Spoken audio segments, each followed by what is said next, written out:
दीक्षा कांड में तो आज मैं पढ़ रहा था, उसके बाप ने कहा है कि मेरे साथ इतना जुल्म किया है। उस लड़की ने भाषण देती थी वो फटिया के लिए, वोट मांगती थी वो उसके लिए, उसका बाप भी उसका सपोर्टर था, और उसको फीस ना देने की वजह से या उसका शारीरिक शोषण करने की वजह से उसको आत्महत्या करनी पड़ी। उसके 2 अपराधी पकड़े गए, लेकिन कुछ दिनों के बाद पैसे के दम पर उसने वो केस खुर्द-बुर्द करा दिया और कह दिया कि ये लड़की तो खराब थी और इसने आत्महत्या कर ली है। मतलब यार जुल्म देखो कि लड़की मरी पड़ी है, उसकी डेड बॉडी है वहां पर। उसी रात को किसी और से पेपर करवा के हमारे विधायक जी हैं वो पेपर बदलवा के और पेपर जमा करा रहे। ऐसे अपराधी किस्म के लोग यहाँ आगे, इनसे भाई लड़ते हुए हमें तो डर लगता है, सच्ची बताओ। पता नहीं क्या करते हैं ये। मुझे घर वाले क्या देते हैं कि भाई आपके पीछे लग रहे, आपको ये जरूरत है, अच्छा खासा दाल रोटी घर में सारा प्रबंध है, बच्चे मेरे कमा रहे हैं, क्यों सिंह फंसा रहे हो?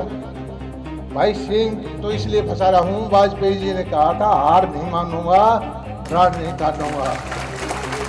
मैं क्यों हार मानूं? दुर्भाग्य है इस इलाके का। हर रोज कांड हो जाते हैं, हर रोज कोई न कोई।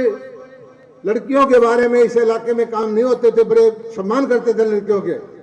आप देखोगे कि मनीषा कांड, एक वो पटिया की लड़की, क्या नाम है, दीक्षा कांड, एक ये अभी कोई इसका गांव का हरियावास का ये कांड, मतलब हर चीज में, और फिर कानून अपने हाथ में लेते हैं। दीक्षा कांड में तो आज मैं पढ़ रहा था, उसके बाप ने कहा है कि मेरे साथ इतना जुल्म किया है। उस लड़की ने भाषण देती थी वो फटिया के लिए, वोट मांगती थी वो उसके लिए, उसका बाप भी उसका सपोर्टर था, और उसको फीस ना देने की वजह से या उसका शारीरिक शोषण करने की वजह से उसको आत्महत्या करनी पड़ी।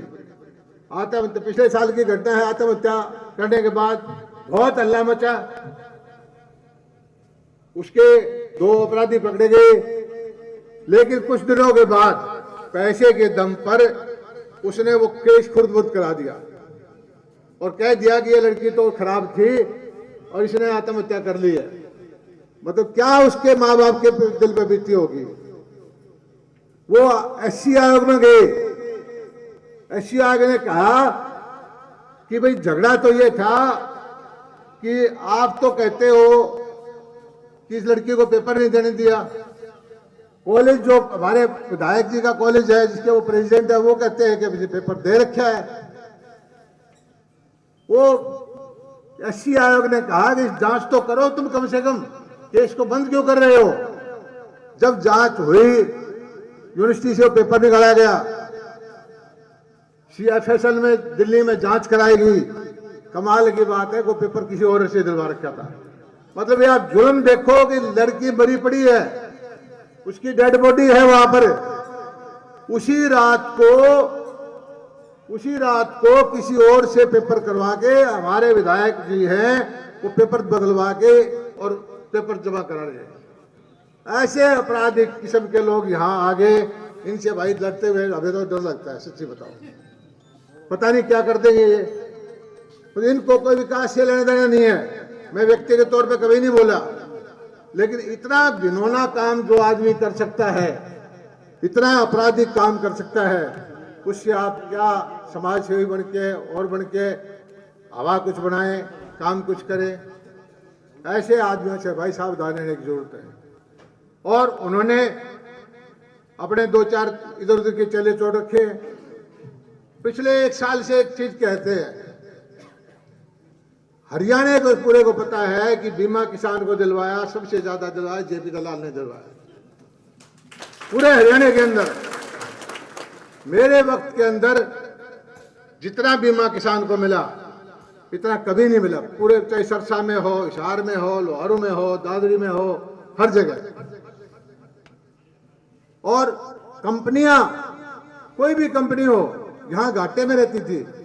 देश में वो कंपनियां कमाती होंगी, लेकिन यहां पर घाटे में रहती थी।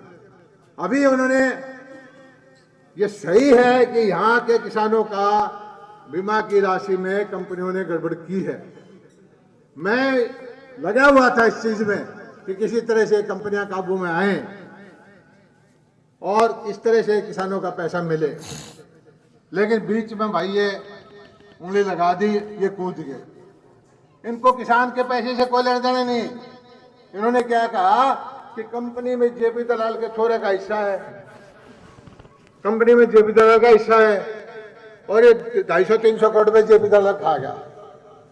भाई जेपी दलाल ने अगर पैसा खाना हो, आप एक चीज लगाओ कि बीमा की राशि चलेगी कंपनी में, सरकार का पैसा चलेगा कंपनी में जो चला गया वो चला गया, तो बीमा बनवाता क्यों? मैंने ही तो बीमा बनवाया था लोहारों में। अगर मुझे खाना होता तो बीमा किसी ने भी खाना होता तो बीमा क्यों बनवाता भाई? तो कंपनी में पैसा आ गया था, खा ले उसने। लेकिन इन्होंने ऐसा भ्रम फैला रखा है लोगों ने कि जेपी दलाल हर चीज में मेरा नाम ले देते हैं।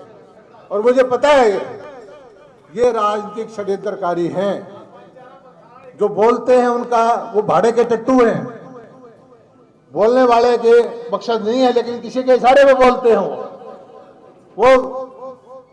वो चाहते हैं कि राजनीति यहाँ की उसी तरह से चलती रहे, खाना की, तहसील की, भ्रष्टाचार की, बेईमानी की, गरीब आदमी को दबाते रहें।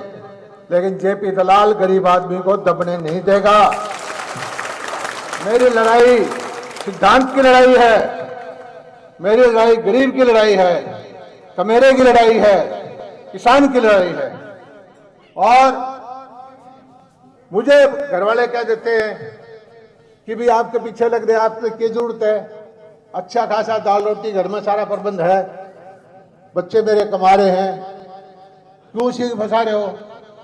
भाई सिंह तो इसलिए फंसा रहा हूं, वाजपेयी जी ने कहा था हार नहीं मानूंगा, राड नहीं काटूंगा। मैं क्यों हार मानूं?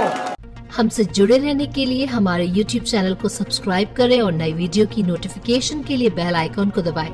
अगर आप ये वीडियो Facebook पर देख रहे हैं तो लाइक जरूर करें और ज्यादा से ज्यादा शेयर करें। धन्यवाद।